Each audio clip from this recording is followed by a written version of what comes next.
She thought about calling the sheriff, but what would she even say?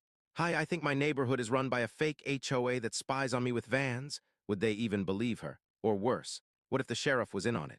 The man in the black suit, Victor, was just a part of a well-oiled machine. They had a network system. This wasn't just about money. They wanted her out, and they wouldn't stop until she left. She sat by the fire, gripping the iron poker, watching the shadows dance across her walls. The silence of the night was shattered by the frantic beat of her own heart. Just before midnight, there was a sound. Tap, tap, tap. Sara froze. The sound came from her porch. A small, rhythmic, deliberate sound. She moved slowly, holding her breath, and peeked through the crack in the curtain. There he was.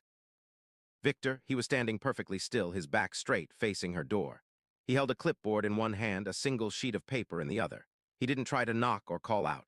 He just stood there for a long, unsettling moment. Then, with a slow, precise motion, he leaned forward, slipped the paper under the crack of her door, and walked away without a single word. She waited until she heard his footsteps recede into the night. Then, with a trembling hand, she picked up the paper.